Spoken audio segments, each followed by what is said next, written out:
Good morning, you uberly unique ultimates of Farmington High School. Today is Friday, March 6th, and you're watching The Early Bird. I'm Mariah Lockwood. And I'm Wesley Cook. Today we're having lunch. We'll be having a hamburger or ham and cheese flatbread. Interested in spending a day with a judge? Well, you're in luck. All you have to do is write an essay or create a courtroom drawing at the mock trial competition. If you're interested, entry forms are available on the counselor's website or in the counselor's office. The deadline is March 21st, and the mock trial where you will create your drawing is tomorrow. Applications for the talent show are now available in the main office. Make sure you turn them in by March 20th. You can apply yourself or with a group. All types of talents are accepted. If you have questions or just want additional information, email Ms. Jackson. FHS was announced as Vans Custom Culture High School. In return, we have the privilege of designing 2 iconic Vans shoes. Make sure to pick up a Phase 1 design packet today. These are due Monday. Make sure to include your name and email. If you have any questions, speak to Ms. Dannenhauer. Congressman Steve Womack is hosting a Military Academy Day on Saturday, April 11th. It will be held either for Fort Smith from 9 to 11 p.m. at the Blue Line or in Rogers from 2 to 4 p.m. at Rogers High School. If you have any questions, contact Janice Skaggs using information seen below. If you did not sign up for our new computer science courses next year and you are interested, see Mr. Beal today. Finally, here's a quote to ponder upon. You cannot escape the responsibility of tomorrow by evading today. Abraham Lincoln. Thank you, Farmington. Now it is time for which you have all been anxiously awaiting, your Farmington weather report with the best meteorologist you know, Reed Petrie. Thank you, guys. I am Reed Petrie, and I'm here to let you know all about the weather. Today's pretty nice with the high at 59 degrees. It'll get cool once the sun goes down, making it all the way back down to 34 degrees for tonight's low. Throughout the weekend, it'll progressively get warmer, which is a trend that's happened a whole lot lately.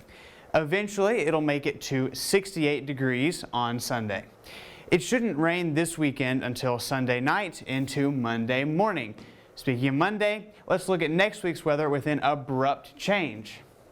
I feel like a real producer with this thing. All right, marker and action. Next week, we'll start out warm but rainy on Monday. There might be a few scattered thunderstorms with decent chances of rain or thunderstorms on every single day of next week. Next week's highs are also pretty consistent, being in the high 60s, with it making it all the way up to 71 degrees on Tuesday. The week will end slightly cooler with next Friday's high of 63 degrees. All right, we know it's almost springtime when this traditional event occurs. Sunday marks yet another time change. It is spring forward, so set your clocks forward an hour. It does mean less sleep for Saturday night, but the sun will stay out for an extra hour now, setting a bit past 7 p.m. For future reference, you now know when spring forward will happen because it's always the second Sunday in March. It always ends on the first Sunday in November with fall back. All right, thank you, Farmington. That's all I have for you today. We have a lot going on in Card Center this week, so here's Josh Cartwright to lead you through it. Salutations, Farmington, and welcome to another segment of Card Center. I'm your host, Josh Cartwright, bringing you the latest and greatest in the sports world. Let's jump right into it. The Cardinal Kicker season has caught up to us. The Lady Cards participate in the tournament in Prairie Grove tomorrow. The first game starts at 10, followed by another game at 12:30. Earlier today, I caught up with Julia Ortiz to find out more about how the girls' season is progressing. Hello, Farmington. I'm here with senior soccer player Julia Ortiz. Julia, welcome. So soccer is a new sport. Does anybody on the team have any experience, or is everybody kind of just trying it out for the first time?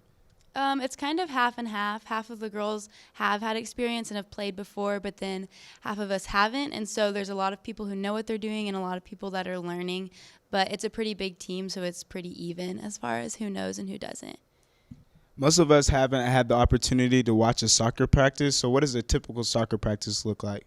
Yeah, so we have the boys team and the girls team, and we practice at the same time. So usually one team will start in the indoor doing skill work and ball handling after we warm up, obviously. And that's where you just really get chances to contact the ball and work on the little things, and then we switch and go outside, and the other team comes in, and you'll scrimmage, or you'll practice corner kicks, or you'll run, or you'll do a workout, something like that. Well, girls kick off their season on Saturday. Do y'all know the starters yet? We know who's starting, the first 11. It's our first team, but none of it's for sure yet. He says it's really up to change, but we have a pretty good idea of who's starting, and I think we know, and I think that we're ready. Every sport has something that makes them different. Football is a lot of contact. Baseball is a lot of skill. So is basketball. What makes soccer so much different than every other sport? Well, in soccer, there's a lot of communication. To everybody, you have to be talking, and you have to trust the people around you.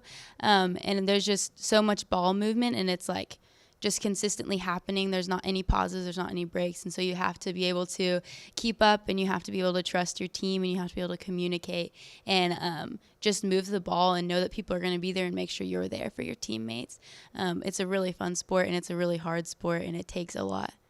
Well, thank you for doing this interview. I wish you luck on Saturday. Thank you. While the girls start this Saturday, the boys teams kick off their season next Thursday with the soccer match at Alma.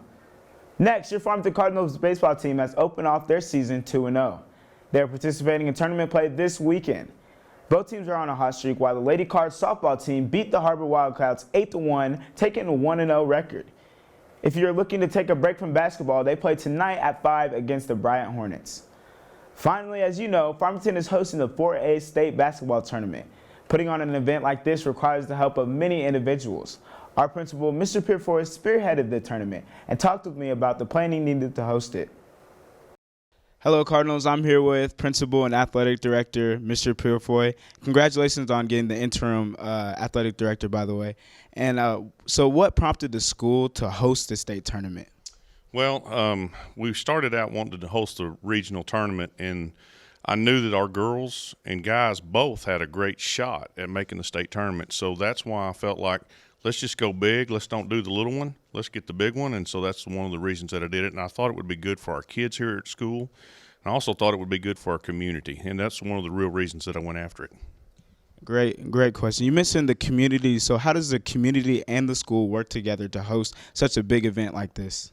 Well, a lot of people in the communities have already called me. They have more people in their restaurant helping now because they know that a lot of people are going to be eating out and things. And so those are big things for our community. That's going to bring more money into our town because people are going to spend money here. It's also good for our kids because they don't have to travel. They get to stay here and play their games here. So it's kind of a little advantage. And so that's one of the reasons that it's going to help us out as well. Plus, they don't have to eat out, and they don't have to stay in hotel rooms. They get to sleep in their own bed at night. Well, besides the state tournament, you keep us heavily involved in events. And so have you ever hosted an event like this? Yes, when I was a younger man, I was the head coach of the girls softball team, and we would bring in teams from Arkansas. As a matter of fact, Farmington played in our softball tournament in Marshall, Texas. I had teams from Louisiana, and then I had teams from Texas. So it would be 4 Arkansas, 4 Louisiana, and 8 Texas teams, and they would be ones that have made the state tournament or played in it. It was called the Arklatex Elite. It was one of the biggest tournaments around, and so I've done that, so I knew that I could be able to host this as well. Well, I'm sure you know it takes a lot of preparation for such a big event. So when did the planning kind of start?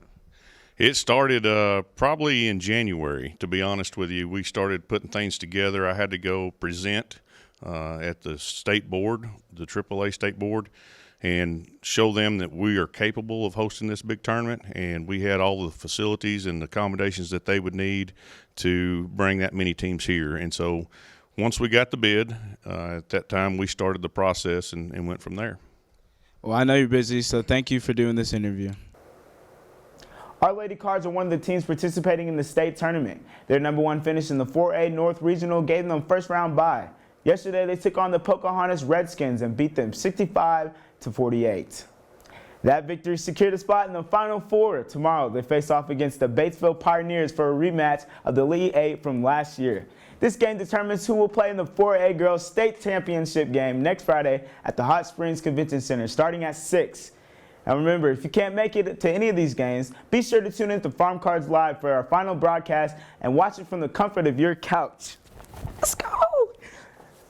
Well, Cardinals, that's all I have for you today. Help us, Lady Cards. Your only hope. Have a good Friday, everyone, and go Cardinals!